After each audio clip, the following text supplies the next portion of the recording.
जय हिंद दोस्तों, आप सभी का हमारे YouTube चैनल विद्यालय एजुकेशन में स्वागत है। मैं सचिन आज आप सभी के लिए बीपीएससी घटना चक्र की बुक्स बीपीएससी टीआरई एग्जाम 3.0 और टीआरई 4.0 जो आपका एग्जाम होने वाला है उसके लिए इंडियन पॉलिटी की क्लास लेकर आए हैं। और ये इंडियन पॉलिटी की क्लास जो है बहुत ही इंपॉर्टेंट होने वाली है। इसके पहले हमने 120 क्वेश्चन जो है इंडियन पॉलिटी के खत्म कर चुके हैं इसी बीपीएससी घटना चक्र से।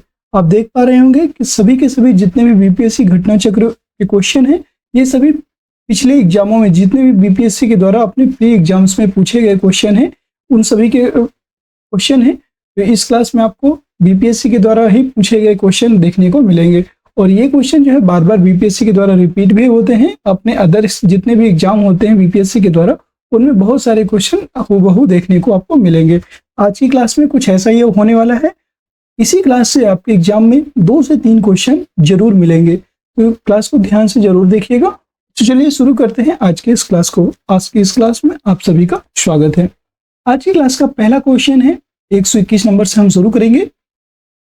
राष्ट्रपति द्वारा राज्यसभा में कितने व्यक्ति मनोनीत किए जाते हैं? ये क्वेश्चन हमने जो है इसकी पिछली वाली क्लास में पूछा था आपसे। बहुत लोगों ने इसका सही आंसर दिया था 10, 15, 12, 20। तो राष्ट्रपति के द्वारा राज्यसभा में 12 सदस्य मनोनीत किए जाते हैं। सी ऑप्शन राइट हो जाएगा। ये आपका बीपीएससी प्री 1996 और 2005 2 बार ये क्वेश्चन पूछा गया है बीपीएससी के द्वारा और यही क्वेश्चन जो है बीपीएससी एडीओ और सीडीपीओ में भी पूछा गया है। बीपीएससी ने ही ये क्वेश्चन दोबारा पूछा था। हम सभी जितने भी क्वेश्चन करेंगे उन सभी की व्याख्या भी करेंगे जिससे कि आपको क्वेश्चन जो है याद हो जाए और उस क्वेश्चन से रिलेटेड अगर कोई दूसरा क्वेश्चन बनाता है बीपीएससी तो वो भी आपका वहां पे सॉल्व हो जाएगा। अनुच्छेद 80 के अनुसार राष्ट्रपति द्वारा राज्यसभा में 12 व्यक्ति मनोनीत किए जाते हैं। हाँ, अगर आपसे देखिए ये क्वेश्चन बना दिया है कि कितने व्यक्तियों को राष्ट्रपति जो है मनोनीत कर सकता है तो आपको पता चल गया 12 व्यक्ति। लेकिन आपको अब इसके पहले आर्टिकल नहीं पता रहा होगा कि किस आर्टिकल के तहत किस अनुच्छेद के अनुसार जो कार्य है राष्ट्रपति द्वारा किया जाता है। तो याद रखेंगे आर्टिकल जो 80 है इसके तहत जो है इसके तहत राष्ट्रपति जो है 12 सदस्य मनोनीत कर सकते हैं। और ये व्यक्ति किस क्षेत्र से होंगे? तो ये साहित्य, विज्ञान, कला और समाज सेवा जिसमें जो है ये विशेषता रखते हैं या व्यवहारिक अनुभव प्राप्त हो इस क्षेत्र के व्यक्ति होंगे, उन्हीं को जो है राज्यसभा सदस्य के रूप में राष्ट्रपति मनोनीत कर सकते हैं। नेक्स्ट क्वेश्चन है 122। राज्यसभा के चेयरमैन हैं। राज्यसभा जो है राज्यसभा के चेयरमैन कौन है ये बताना है। भारत के उपराष्ट्रपति, उच्चतम न्यायालय के प्रधान न्यायाधीश, मुख्य चुनाव आयुक्त, भारत के प्रधानमंत्री, ये बताना है आपको। तो राज्यसभा के जो चेयरमैन होते हैं वो भारत के उपराष्ट्रपति होते हैं। इन्हीं को राज्यसभा के सभापति भी कहते हैं और राज्यसभा के चेयरमैन भी कहते हैं। ये ऑप्शन करेक्ट हो जाएगा। राज्यसभा का पदेन अध्यक्ष उपराष्ट्रपति होता है और वह राज्यसभा का सदस्य नहीं होता है। अनुच्छेद 89(1) व अनुच्छेद 64 के अनुसार वह राज्यसभा का पदेन सभापति होता है। अगला प्रश्न 123। लोकसभा के स्पीकर का निर्वाचन होता है। जो लोकसभा होते हैं लोकसभा के स्पीकर का निर्वाचन कैसे होता है ये बताना है आपको। ठीक है, संसद के सभी सदस्यों के द्वारा, प्रत्यक्ष रूप से जनता द्वारा, लोकसभा के सभी सदस्यों द्वारा या लोकसभा में बहुमत प्राप्त दल के सदस्यों द्वारा। याद रखेंगे जो लोकसभा का स्पीकर होता है उसका निर्वाचन लोकसभा के सभी सदस्य मिलकर करते हैं। तो सी ऑप्शन यहाँ पे राइट हो जाएगा। इसकी व्याख्या देख लीजिए। लोकसभा के स्पीकर का निर्वाचन लोकसभा के सभी सदस्यों द्वारा किया जाता है और वर्तमान में लोकसभा अध्यक्ष कौन है? ओम बिरला है, आप सभी को पता है। तथा उपाध्यक्ष का जो पद है एम थम्बी दुरई। ठीक है, और 13/2014 से 25/5/2019 के पश्चात जो है ये पद रिक्त है। और वर्तमान में लोकसभा के स्पीकर कौन है शायद आप सभी को पता होगा और अगर पता है तो इसका आंसर भी कमेंट बॉक्स में कमेंट कीजिएगा कि वर्तमान में लोकसभा के स्पीकर कौन है। ठीक है, 124 नंबर प्रश्न है लोकसभा के वर्तमान उपाध्यक्ष कौन है? एम सईद, श्रीमती नजमा हेपतुल्लाह, श्री जीएमसी बालायोगी, इनमें से कोई नहीं। तो लोकसभा के वर्तमान उपाध्यक्ष देखिए ये 1999 का क्वेश्चन है। तो उस समय जो है इनमें से कोई नहीं थे, याद रखेंगे। 1999 में लोकसभा के उपाध्यक्ष पीएम सईद थे, याद रखेंगे। ठीक है, और ये वर्तमान का क्वेश्चन नहीं है तो ये स्किप करेंगे। 125 नंबर क्वेश्चन है संसद के 2 सत्रों के बीच का अधिकाधिक अंतराल होना चाहिए। ये क्वेश्चन बहुत बार पूछा गया है बीपीएससी के द्वारा, याद रखेंगे। ये जो है सीडीपीओ में भी पूछा गया है और जो है एएसओ में भी, बीपीएससी का जो एएसओ एग्जाम लेती है उसमें भी ये क्वेश्चन पूछा था उसने। संसद के 2 सत्रों के बीच का अधिक से अधिक अंतराल कितना होना चाहिए? तो अधिक से अधिक जो है 4 महीने का हो सकता है, 6 महीने का हो सकता है, 1 वर्ष, या जो समय राष्ट्रपति निर्धारित करे। याद रखेंगे, अधिक से अधिक जो संसद का समय है 2 सत्रों के बीच, वो 6 माह से अधिक नहीं हो सकता। 6 महीने का अधिक हो सकता है, लेकिन इससे ज्यादा नहीं हो सकता। बी ऑप्शन राइट हो जाएगा। अनुच्छेद 85(1) के अनुसार एक सत्र की अंतिम बैठक और आगामी सत्र की प्रथम बैठक के बीच 6 माह से अधिक का अंतर नहीं होगा, और इस प्रकार 1 वर्ष में कम से कम 2 बार बैठक होना चाहिए। लेकिन अभी जो है वर्तमान में अपने यहाँ कितनी बैठक होती हैं 1 वर्ष में? तो 3 बैठक होती हैं, ये आप याद रखेंगे। कम से कम तो 2 होना ही है, लेकिन 3 होती हैं। 126 नंबर क्वेश्चन है, राजनीतिक शब्दावली में शून्यकाल का क्या अर्थ है? वेरी इंपॉर्टेंट है ये भी। वह दिन जब संसद में कोई कार्य नहीं होता, निलंबित प्रस्ताव, स्थगन काल, या प्रश्न उत्तर सत्र।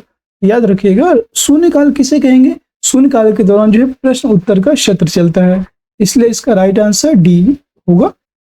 प्रश्नकाल और सभा पटल पर पत्र रखे जाने के तत्काल पश्चात तथा किसी सूचीबद्ध कार्य को सभा द्वारा शुरू करने से पहले का समय लोकप्रिय नाम शून्यकाल है। आप देखेंगे कि जब प्रश्नकाल और सभा पटल पर जब पत्र रखते हैं, उसके पहले बीच का जो समय होता है उसी को हम शून्यकाल कहते हैं, और यह माध्याह्न 12 बजे से शुरू होता है। इस अवधि को शिष्ट भाषा में शून्यकाल कहते हैं, और लोकसभा में कथित शून्यकाल के मामले उठाने के लिए सदस्य प्रतिदिन पूर्वाह्न 10 बजे से पूर्व जिस महत्वपूर्ण विषय को सभा में उठाना चाहते हैं उसके बारे में स्पष्टता बताते हुए अध्यक्ष को सूचना देते हैं, और सभा में ऐसे मामलों को उठाने या न उठाने की अनुमति देना अध्यक्ष पर, जो लोकसभा के अध्यक्ष होते हैं, उस पर निर्भर करता है। संसदीय प्रक्रिया में शून्यकाल का जो शब्द है उसको औपचारिक मान्यता प्राप्त नहीं है, अतः दिए गए प्रश्न में कोई भी विकल्प सही नहीं। ये आप बोल सकते हैं, लेकिन जो है इसमें बोल रहा है कि विकल्प कोई भी सही नहीं है। लेकिन अगर इसका अर्थ की बात करेंगे, देखिए एक क्वेश्चन के कई सारे अर्थ होते हैं। शून्यकाल का अर्थ है, तो अगर अर्थ है तो यहाँ पे प्रश्न उत्तर सत्र चलता है। शून्यकाल के दौरान जो है पहले से प्रश्नों को जो है यहाँ पे, मतलब जो प्रश्न होते हैं पहले से इनको इकट्ठा कर लिया जाता है, और लोकसभा के अध्यक्ष की अनुमति के पश्चात जो है ये प्रश्न जो है वहां पे पूछे जाते हैं। ये जो है अगर शून्यकाल का अर्थ की बात होगी तो प्रश्न उत्तर सत्र ये सही होगा, और इसी को जो है बीपीएससी ने इसको अपना सही आंसर भी बताया था। ये आपका 2001-2 का क्वेश्चन है, लेकिन उस टाइम पे जो है बीपीएससी ने इसका सही आंसर जो है बताया था, याद रखेंगे। नेक्स्ट क्वेश्चन है 127, भारतीय प्रशासन में विभाजन प्रणाली किससे संबंधित है? देखिए आपको सारे क्वेश्चन और जो क्वेश्चन का कहना है और जो उसके अर्थ है दोनों को समझा दिया है, और बीपीएससी का क्या मानना है उसके बारे में भी आपको बता दिया है। 127 नंबर प्रश्न है कि भारतीय प्रशासन में विभाजन प्रणाली किससे संबंधित है? लेखा परीक्षण लेखा, केंद्र राज्य, नीति कार्यान्वयन, अखिल भारतीय सेवाएं या केंद्रीय सेवाएं, उपयुक्त में से कोई नहीं या उपयुक्त में से एक से अधिक। तो भारतीय प्रशासन में विभाजन प्रणाली किससे संबंधित है? ये जो है नीति और कार्यान्वयन से संबंधित है। सी ऑप्शन करेक्ट हो जाए। भारतीय प्रशासन में विभाजन प्रणाली नीति निर्माण और क्रियान्वयन से संबंधित है। इसमें सचिवालय नीति निर्माण करता है, जबकि क्रियान्वयन संबंधित निकायों जो कार्य होते हैं एजेंसी के द्वारा किया जाता है। अगला प्रश्न है 128, निम्नलिखित में से कौन सी संसदीय समिति कार्यपालिका को नियम विनियम बनाने के लिए प्रत्यायोजित शक्ति से संबंधित है? कार्यकारी विधान पर समिति, अधीनस्थ विधान पर समिति, प्रशासकीय विधान पर समिति, प्रत्यायोजित विधान पर समिति। उपयुक्त में से कोई नहीं, उपयुक्त में से एक से अधिक। इसका जो है क्या होगा राइट आंसर? याद रखें, अधीनस्थ विधान पर समिति, ये इसका राइट हो जाएगा। अधीनस्थ विधान पर समिति जो है ये जो है संसदीय समिति कार्यपालिका को नियम विनियम बनाने की जो प्रत्यायोजित शक्ति है इससे संबंधित होती है। अधीनस्थ विधान पर समिति। संसद की अधीनस्थ विधान पर समिति 15 सदस्यों की स्थायी समिति है। याद रखेंगे, इसमें जो है 15 सदस्य होते हैं और ये स्थायी समिति है। यह समिति कार्यपालिका को प्रत्यायोजित विधान पर संसद को रिपोर्ट देती है, और स्थायी का मतलब ये होता है कि वो जो है उसका भंग नहीं किया जा सकता है। अगला प्रश्न है 129, आम आदमी पार्टी है राज्य पार्टी, राष्ट्रीय पार्टी, क्षेत्रीय पार्टी, पंजीकृत पार्टी। उपयुक्त में से कोई नहीं, ये उपयुक्त में से एक से अधिक। ये बताना है आम आदमी पार्टी कैसी पार्टी है। ये जो है राज्य पार्टी है, राष्ट्रीय पार्टी, तो ये जो है एक राष्ट्रीय पार्टी भी है, पंजीकृत पार्टी है, ठीक है। इसका जो है राइट आंसर हो जाएगा उपयुक्त में से एक से अधिक, ये ऑप्शन, ठीक है। निर्वाचन आयोग और निर्वाचन के प्रयोजन हेतु राजनीतिक दलों को पंजीकृत करता है और उनकी चुनाव निष्पादनता के आधार पर उन्हें राष्ट्रीय या राज्य स्तरीय दलों के रूप में मान्यता प्रदान करता है, ठीक है। अन्य दलों को केवल पंजीकृत गैर मान्यता प्राप्त दल घोषित किया जाता है। राज्य स्तरीय दलों की मान्यता के लिए निम्नलिखित अहर्ताएं पूर्ण करना पड़ता है, जो इस प्रकार है। देखिए हमने बता दिया कि जो है रजिस्ट्रेशन भी है उसका और वो राष्ट्रीय दल का दर्जा भी प्राप्त है, इसलिए वो एक से अधिक हो जाएगा। लेकिन अब क्या क्या मान्यताएं होती हैं राज्य स्तरीय दलों की मान्यता के लिए, तो आप यहाँ पे देख सकते हैं। पहला है, यदि उस दल ने राज्य की विधानसभा के आम चुनाव में उस राज्य से कुल वैध मतों का 6% प्राप्त किया है तो हो, तथा उसके अतिरिक्त उसने संबंधित राज्य में 2 स्थान प्राप्त किए हों, कम से कम 2 सीटें उसने जीता हो। यदि वह राज्य की लोकसभा के लिए आम चुनाव में उस राज्य से हुए कुल वैध मतों का 6% प्राप्त करता है तथा इसके अतिरिक्त उसने संबंधित राज्य में लोकसभा की कम से कम 1 सीट जीती हो, तो भी हो सकता है। यदि उस दल ने राज्य की विधानसभा में कुल स्थानों का 3% या 3 सीटें जो भी ज्यादा प्राप्त हों, ये हो सकता है। फिर यदि उस राज्य के लिए आवंटित प्रत्येक 25 सीट के अनुपात में कम से कम 1 सीट जीती हो या लोकसभा के चुनाव में उस संबंधित राज्य में उसे विभाजन में से कम इतनी सीटें प्राप्त हों। इस प्रकार आम आदमी पार्टी उपयुक्त अहर्ताएं पूर्ण करती है, अतः यह एक राज्य स्तरीय पंजीकृत पार्टी है। ज्ञात है कि आम आदमी पार्टी एक पंजीकृत पार्टी है, एक राज्य पार्टी और एक क्षेत्रीय पार्टी भी है, अतः विकल्प ई उत्तर सही। और वर्तमान में जो है ये एक राष्ट्रीय पार्टी भी है, तो ये भी याद रखेंगे। देखिए यद्यपि बिहार लोक सेवा आयोग ने अपने प्रारंभिक उत्तर पत्रक में ए सही माना है, लेकिन ये पहले का क्वेश्चन था, याद रखेंगे। ये जो है क्वेश्चन पहले का था, इस वजह से देखिए 2019 का क्वेश्चन था, बाद में इसको सही कर दिया है। स्टार्टिंग में इसको ए माना था, बाद में इसको फिर ई माना है। बिहार लोक सेवा आयोग के बाद के द्वारा ही जो है बाद में ई इसको सही किया गया था। नेक्स्ट क्वेश्चन है 130। संसद के दोनों सदनों का संयुक्त अधिवेशन आयोजित होता है भारत के राष्ट्रपति के निर्वाचन के लिए, भारत के उपराष्ट्रपति के निर्वाचन के लिए, संविधान में संशोधन से संबंधित विधेयक को पारित करने के लिए, एक ऐसे विधेयक पर विचार करने और उसे पारित करने के लिए जिस पर दोनों सदनों में मतभेद हो। याद रखेंगे संसद के दोनों सदनों का जो संयुक्त अधिवेशन आयोजित होता है, अर्थात संयुक्त अधिवेशन बुलाता कौन है, तो वो राष्ट्रपति बुलाते हैं। और ये कब बुलाया जाता है, तो याद रखिएगा एक ऐसे विधेयक पर विचार करने की और उसे पारित करने के लिए जिस पर दोनों सदनों को मतभेद होता है। चौथा ऑप्शन इसमें राइट हो जाएगा, ठीक है। ऊपर से अपना उत्तर देना है, केवल 4 इसका राइट हो जाएगा। संविधान के अनुच्छेद 108 के अनुसार संसद के दोनों सदनों का संयुक्त अधिवेशन तब आयोजित होता है जब किसी विधेयक पर विचार करने और उसे पारित करने में दोनों सदनों में मतभेद हो। अगला प्रश्न है 131। भारतीय राजनीतिक व्यवस्था में इनमें से कौन सर्वोच्च है? सर्वोच्च न्यायालय, संविधान, संसद, धर्म। याद रखें भारतीय राजनीतिक व्यवस्था, भारतीय राजनीतिक जो व्यवस्था है इसमें हमेशा और हमेशा संविधान सर्वोच्च रहेगा। ये ऑप्शन राइट हो जाएगा, संविधान सर्वोच्च है। आपको कभी भी ना तो सुप्रीम कोर्ट लगाना है ना संसद लगाना है, यहाँ पे संविधान सर्वोच्च है। ये ऑप्शन करेक्ट हो जाएगा। भारतीय राजनीतिक व्यवस्था में संविधान सर्वोच्च है, यही व्यवस्था के स्वरूप उद्देश्य का निर्धारण करता है एवं विभिन्न इकाइयों के सृजन का भी प्रावधान करता है। नेक्स्ट प्रश्न है 132। दिल्ली है एक, दिल्ली क्या है ये बताना है। तो दिल्ली जो है एक राज्य है, एक केंद्र शासित प्रदेश है, एक स्वायत्त शासित परिषद है, या इनमें से कोई नहीं है। तो आप सभी को पता है दिल्ली एक जो है यूनियन टेरिटरी है, केंद्र शासित प्रदेश है। बी ऑप्शन राइट हो जाएगा। संविधान की प्रथम अनुसूची के अनुसार दिल्ली एक केंद्र शासित प्रदेश है। अगर आपसे कभी पूछ ले कि किस अनुसूची के अनुसार, तो प्रथम अनुसूची के अनुसार। नेक्स्ट क्वेश्चन है 133।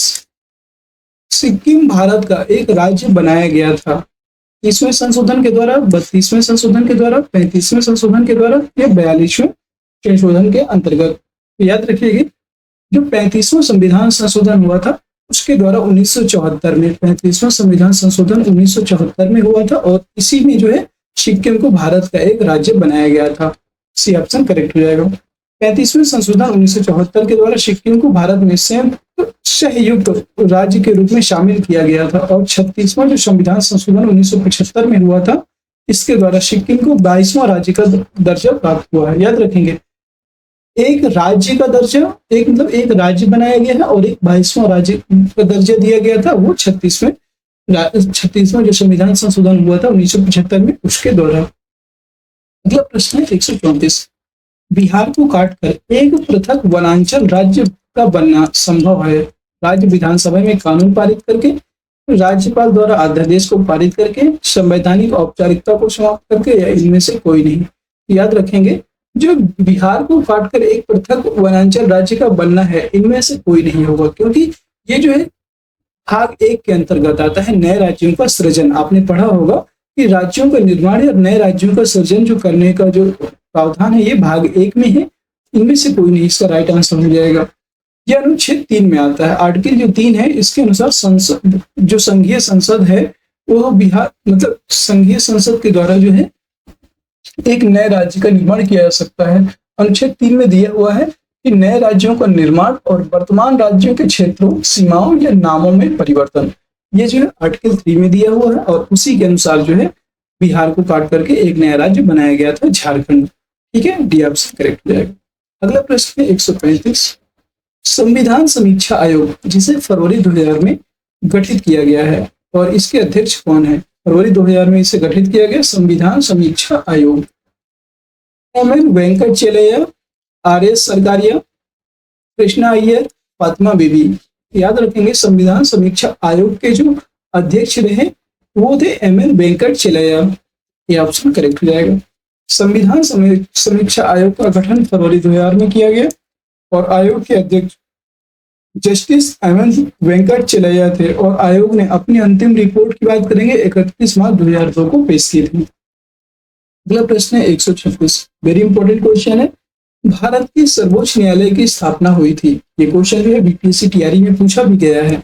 1950 में संसद के एक अधिनियम के द्वारा, भारतीय स्वाधीनता अधिनियम 1947 के अधीन, भारत सरकार के अधिनियम 1953 के अधीन, भारत सरकार के अधिनियम 1953 के अधिनियम अधीन, और भारतीय संविधान के द्वारा।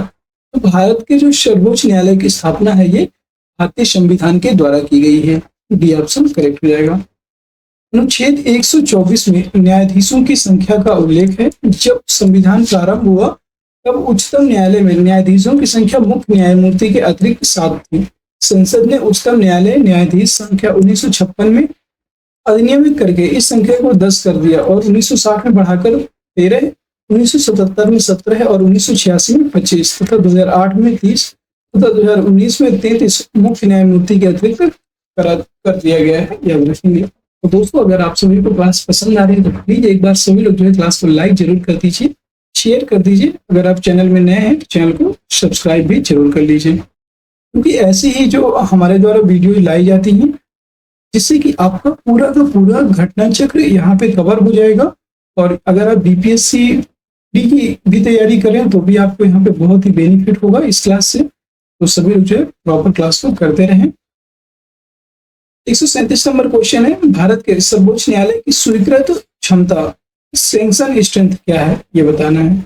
स्वीकृत जो क्षमता है, सैंक्शन स्ट्रेंथ, ये क्या है? 24, 20, 18 या 19? इसका जो है राइट आंसर हो जाएगा, वो हो जाएगा आपका भारत के सर्वोच्च न्यायालय की स्वीकृत क्षमता। तो इनमें से कोई नहीं, इसलिए नहीं होगी क्योंकि देखिए ये हमेशा बढ़ती रहती है। 2019 में जो है 33 हो गई है, ये आप याद रखेंगे। इसका राइट आंसर हो जाएगा 33, अभी वर्तमान में 33 है। नेक्स्ट क्वेश्चन है 138। भारतीय सर्वोच्च न्यायालय में न्यायाधीशों की नियुक्ति कौन करता है? प्रधानमंत्री, राष्ट्रपति, भारत का मुख्य न्यायाधीश, लोकपाल, में से कोई नहीं, एक से अधिक। तो जो भारतीय सर्वोच्च न्यायालय में न्यायाधीशों की नियुक्ति है वो करते हैं राष्ट्रपति। ये ऑप्शन करेक्ट हो जाएगा। भारतीय संविधान के अनुच्छेद 124(2) के अनुसार राष्ट्रपति सर्वोच्च न्यायालय के प्रत्येक न्यायाधीश को नियुक्त करता है। क्यों पद्धति जो कॉलेजियन सिस्टम है, इसके अनुशंसा पर सर्वोच्च न्यायालय तथा उच्च न्यायालय के न्यायाधीशों की नियुक्ति होती है। अगला प्रश्न है 139। उच्चतम न्यायालय के न्यायाधीशों की संख्या की वृद्धि करने की शक्ति किसके पास है? प्रधानमंत्री, राष्ट्रपति, संसद, विधि मंत्रालय। याद रखेंगे, जो उच्चतम न्यायालय जो सुप्रीम कोर्ट है, इसके न्यायाधीशों की संख्या में जो वृद्धि करने की जो शक्ति है, ये संसद के पास है। इससे ऑप्शन राइट हो जाएगा। भारतीय संविधान के अनुच्छेद 124 के अनुसार उच्चतम न्यायालय के न्यायाधीशों की संख्या में वृद्धि करने की जो शक्ति है ये संसद के पास है, और उच्च न्यायालय में न्यायाधीशों की जो संख्या विहित करने का जो अधिकार है वो राष्ट्रपति के पास है। उच्च न्यायालय मतलब हाई कोर्ट की बात करेंगे तो हाई कोर्ट में न्यायाधीशों की संख्या बढ़ाने का जो अधिकार है ये राष्ट्रपति के पास है, और सुप्रीम कोर्ट में न्यायाधीशों की संख्या बढ़ाने का जो अधिकार है वो संसद के पास है। ये दोनों पॉइंट आपको याद रखने हैं। 140 नंबर क्वेश्चन है, सर्वोच्च न्यायालय के न्यायाधीशों की सेवानिवृत्ति की उम्र क्या है? 60 वर्ष, 62 वर्ष, 65 वर्ष, 70 वर्ष, में से कोई नहीं है, एक से अधिक। याद रखिएगा, सब सर्वोच्च न्यायालय अर्थात सुप्रीम कोर्ट की बात की गई है। सुप्रीम कोर्ट में न्यायाधीशों की सेवानिवृत्ति की उम्र है 65 वर्ष, याद रखेंगे। और हाई कोर्ट की बात करेंगे तो हाई कोर्ट की है 62 वर्ष, ये आप याद रखिएगा। इसका राइट आंसर हो जाएगा 65 वर्ष। भारतीय संविधान के अनुच्छेद 124(2) में 124(2) के अनुसार दिया हुआ है कि सर्वोच्च न्यायालय के न्यायाधीश की सेवानिवृत्ति की आयु 65 वर्ष निर्धारित है। और हाईकोर्ट की बात करेंगे तो हाईकोर्ट की है 62 वर्ष, ये भी आप याद रखिएगा। 141 नंबर प्रश्न है, सर्वोच्च न्यायालय का न्यायाधीश अपने पद से त्यागपत्र किसको लिखकर देता है? ये बताना है। जो सर्वोच्च न्यायालय का न्यायाधीश होता है वो अपने पद से त्यागपत्र किसको लिख करके देता है? राष्ट्रपति, प्रधानमंत्री, विधि मंत्री, भारत के महान्यायवादी, उपयुक्त में से कोई नहीं है, उपयुक्त में से एक से अधिक। याद रखेंगे, जो सुप्रीम कोर्ट का न्यायाधीश होता है वो अपना पद का जो त्याग पत्र देता है वो राष्ट्रपति के नाम लिखता है, राष्ट्रपति को देता है। ये ऑप्शन राइट जाएगा। सर्वोच्च न्यायालय का न्यायाधीश अपने पद से त्याग पत्र राष्ट्रपति को लिखकर दे सकता है। इसके अतिरिक्त संसद की सिफारिश पर राष्ट्रपति द्वारा उसे पद से हटाया जा सकता है। अगर संसद सिफारिश करे तो राष्ट्रपति द्वारा उसे पद से हटाया जा सकता है। लेकिन यहाँ पे याद रखिएगा, उल्लेखनीय है कि भारतीय संविधान के भाग 4 में अनुच्छेद 124 से लेकर 147 तक उच्चतम न्यायालय के गठन, स्वतंत्रता, शक्तियां, प्रक्रिया एवं न्याय क्षेत्र का उल्लेख है। और ये भी याद रखिएगा, जो न्यायाधीश है, सुप्रीम कोर्ट के न्यायाधीशों को हटाने की जो प्रक्रिया है वो बहुत जटिल है, इतना आसानी से नहीं उन्हें हटाया जा सकता। वो खुद से त्याग पत्र देते हैं वो बात अलग है, लेकिन अगर उन्हें हटाने की प्रक्रिया की बात करेंगे तो वो बहुत जटिल प्रक्रिया है। नेक्स्ट क्वेश्चन है 142, न्यायिक पुनर्विलोकन का अर्थ यह है कि सर्वोच्च न्यायालय डैश को सभी प्रकरणों पर अंतिम अधिकार प्राप्त होता है। राष्ट्रपति के विरुद्ध दोषारोपण कर सकता है, नहीं कर सकता। उच्च न्यायालयों द्वारा निर्णीत प्रकरणों की समालोचना भी कर सकता है, ये भी नहीं कर सकता। किसी भी राज्य के कानून को अवैध घोषित कर सकता है। न्यायिक पुनर्विलोकन का जो यह अर्थ होता है, सुप्रीम कोर्ट किसी भी राज्य के कानून को अवैध घोषित कर सकते हैं, ये कथन एकदम सही है।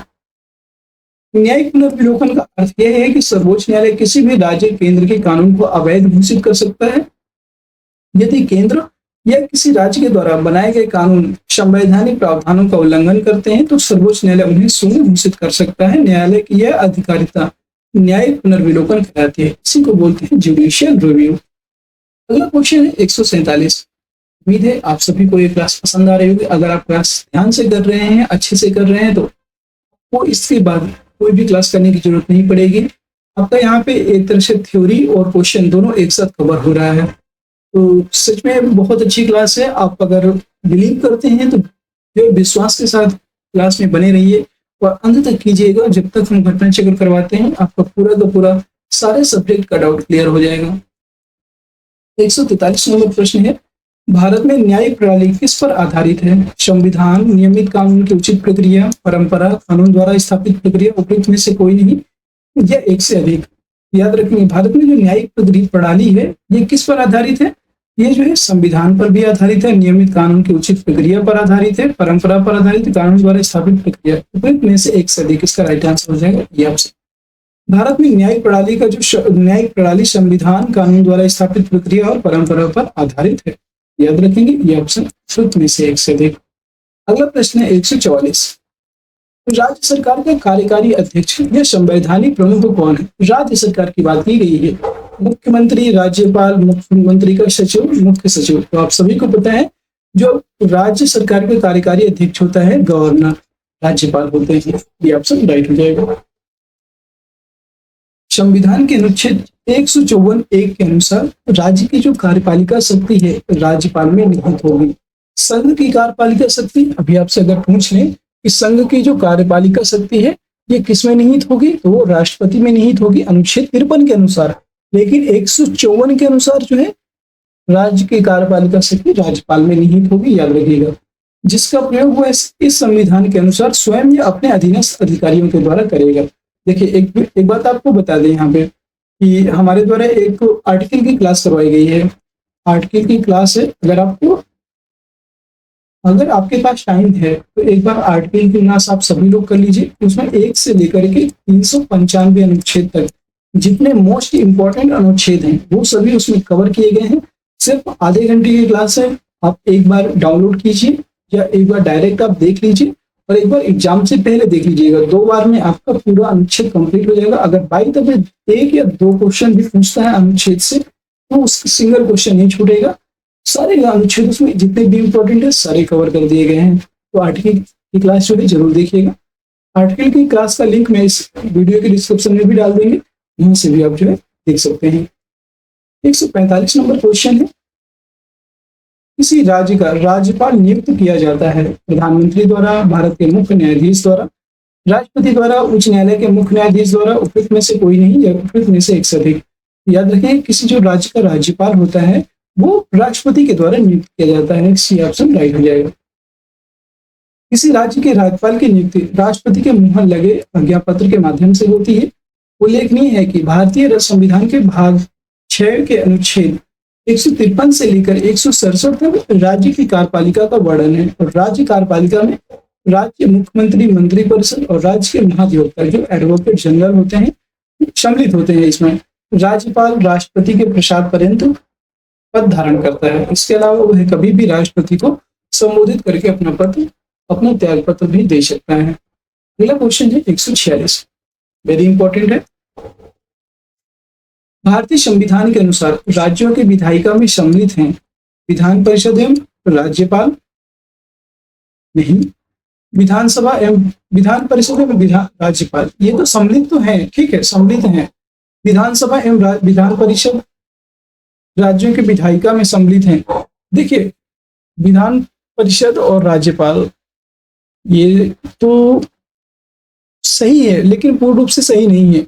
विधानसभा एवं विधान परिषद सम्मिलित तो होते हैं, विधानसभा एवं राज्यपाल ये भी सम्मिलित है, लेकिन यहाँ पे राज्यपाल, विधानसभा एवं विधान परिषद जहाँ इसका अस्तित्व है, ये कथन एकदम सही है। देखिए, विधानसभा तो हर जगह है लेकिन विधान परिषद सभी स्टेट में नहीं है, ये भी आप याद रखेंगे। विधान परिषद सिर्फ और सिर्फ आपके कुछ ही राज्यों में है, सभी में नहीं है, इसलिए विधान परिषद यहाँ पे दिया हुआ है जहां इसका अस्तित्व है विधान परिषद का। ठीक है, इसका राइट आंसर सिर्फ 4 इसका सही है, केवल 4 इसका सही हो जाएगा, डी ऑप्शन।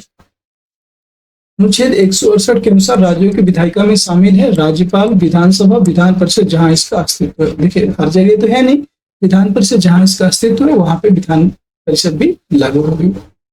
अगला है 147 नंबर प्रश्न है, उत्तर प्रदेश के राज्यपाल ने विधानसभा के सत्र के आयोजन के लिए इसके अध्यक्ष को निर्देश दिया।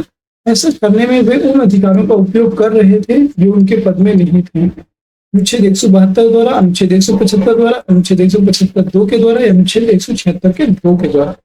याद रखेंगे, ये बहुत बार क्वेश्चन पूछा गया है। राज्यपाल की जो है मतलब राज्यपाल ने विधानसभा के सत्र आयोजन करने के लिए इसके अध्यक्ष को निर्देश दिया। इसका मतलब क्या है, समझ रहे हैं? इसका मतलब यह है कि राज्यपाल अपनी जो उसकी कार्यकारी शक्तियां हैं उसका उपयोग कर रहा है। और ये क्वेश्चन जो है अभी बहुत सारे एग्जाम में पूछा गया है। याद रखिए, अनुच्छेद 175 के द्वारा राज्यपाल अपनी कार्यकारी शक्तियों का उपयोग कर सकता है विधान परिषद में, विधानसभा में। सी ऑप्शन का राइट रहेगा। भारतीय संविधान के अनुच्छेद 175(2) के अनुसार राज्यपाल जो है राज्य के विधानमंडल में उस समय तक लंबित किसी विधेयक के संबंध में संदेश या कोई अन्य संदेश उस राज्य के विधानमंडल के सदन या सदनों को भेज सकता है, और जिस सदन को कोई संदेश या इस प्रकार भेजा गया है वह सदन उस संदेश द्वारा विचार करने के लिए अपेक्षित विषय पर शुद्धानुसार शीघ्रता से विचार करेगा। अगला प्रश्न है 148, भारत में राज्य विधान पालिकाओं स्टेट लेजिस्लेटिव का उच्च सदन कौन सा है? राज्य विधान पालिकाओं जो है उसका उच्च सदन कौन सा है? विधान पालिका परिषद, विधान पालिका समिति, राज्यपाल का कार्यालय, या इनमें से कोई नहीं। ये जो है विधान पालिका परिषद, ये जो है उच्च सदन होगा। विधान पालिका जो विधान सभा होगी वो जो है निम्न सदन होगा। अनुच्छेद 168 के अनुसार राज्य की विधान पालिका एक सदनीय है, द्विसदनीय होगी, एक सदनीय है, द्विसदनीय होगी। द्विसदनीय विधान मंडल में स्थिति जब द्विसदनीय विधानमंडल की स्थिति होगी वहां पे विधान पालिका परिषद उच्च सदन होगा और विधानसभा निम्न सदन होगा। जहां पे सिर्फ एक सदनी है तो वहां पे सिर्फ विधानसभा होगा। नेक्स्ट क्वेश्चन है 149। राज्य विधान परिषद के सदस्य निम्नलिखित में से किस श्रेणी से नहीं चुने जाते हैं, ये बताना है। स्थानीय निकायों या पंचायतों के सदस्य, शिक्षक, स्नातक, उद्योगपति, उपयुक्त में से कोई नहीं या एक से अधिक। याद रखिएगा, राज्य विधान परिषद के जो सदस्य होते हैं वो स्थानीय निकायों या पंचायतों के सदस्य होते हैं। ये हो सकते हैं शिक्षक हो सकते हैं, स्नातक हो सकते हैं, लेकिन वो उद्योगपति से कोई भी नहीं चुने जाते हैं। फिर डी ऑप्शन इसका राइट हो जाएगा। संविधान के अनुच्छेद 171(3) के प्रावधानों के तहत विधान परिषद की संरचना का उल्लेख है। इसमें 1/3 सदस्य स्थानीय निकायों द्वारा, 1/12 सदस्य न्यूनतम 3 वर्ष से स्नातकों द्वारा, 1/12 सदस्यों को न्यूनतम 3 वर्ष से अध्यापन कर रहे लोग चुनेंगे, जो माध्यमिक स्तर से निम्न स्तर के नहीं होने चाहिए। 1/3 सदस्यों को विधानसभा के सदस्यों द्वारा तथा शेष सदस्यों को राज्यपाल द्वारा नामांकित किया जाता है तथा उद्योगपति श्रेणी से राज्य विधान परिषद के सदस्य नहीं चुने जाते। 150 नंबर प्रश्न है, किसी राज्य में विधान परिषद की संरचना अथवा विघटन किया जा सकता है उस राज्य की विधानसभा द्वारा, केंद्रीय संसद द्वारा राज्यपाल की अनुशंसा पर, राष्ट्रपति द्वारा राज्यपाल की अनुशंसा पर। किसी राज्य में जो विधान परिषद है इसकी संरचना अथवा विघटन किया जा सकता है, ये बताना है। इसका आंसर आप सभी को कमेंट बॉक्स में कमेंट करना है। ये आज का हमारा अंतिम प्रश्न था। और कैसी लगी आज की क्लास, इसका आंसर जरूर दीजिएगा। बस अगर आप सभी को पसंद आई है तो क्लास को एक बार सभी लोग लाइक कर दीजिए, शेयर कर दीजिए, और चैनल में नए हैं तो चैनल को सब्सक्राइब भी जरूर कर लीजिए, जिससे कि आपको आगे आने वाली सभी वीडियोज की नोटिफिकेशन टाइम पर मिलती रहेगी। और आपका कमेंट होता है, कोई भी सुझाव होता है तो आप यहाँ पे बता सकते हैं, और किसी भी क्वेश्चन में डाउट है तो भी आप पूछ सकते हैं। और सभी लोग जो हमारे टेलीग्राम चैनल को जरूर ज्वाइन कर लीजिए। वहाँ पे सभी क्लासेस का लिंक और जो है वीडियो के इसका लिंक आपको वीडियो के डिस्क्रिप्शन में मिल जाएगा। टेलीग्राम चैनल को जो जरूर ज्वाइन कर लीजिए, जिससे कि आपको सभी क्लासों का लिंक मिल जाएगा और वहाँ पे क्लास PDF भी प्रोवाइड कर दी जाती है। टेलीग्राम को जरूर ज्वाइन कर लिए। टेलीग्राम चैनल का नाम है विद्यालय एजुकेशन ऑफिशियल। सर्च करेंगे, वहां से आपको जो है एक टेलीग्राम चैनल मिल जाएगा। ठीक है, और क्लास सभी को पसंद आई होगी, उम्मीद करते हैं। क्लास पसंद आई हो तो फिर सभी लोग लाइक कर जाइएगा, शेयर कर दीजिएगा अपने सभी मित्रों को, और चैनल में नए हैं तो चैनल को सब्सक्राइब जरूर कर लीजिएगा। और हमने जो है आर्टिकल जो अनुच्छेद वाली क्लास का लिंक है वो वीडियो के डिस्क्रिप्शन में लगा दिया है, वहां से आप जरूर उसको एक बार देख लीजिएगा। सारे आर्टिकल आपके कवर हो जाएंगे वहां से। चलिए फिर मिलते हैं किसी नेक्स्ट वीडियो में, तब तक के लिए जय हिंद, जय भारत, वंदे मातरम।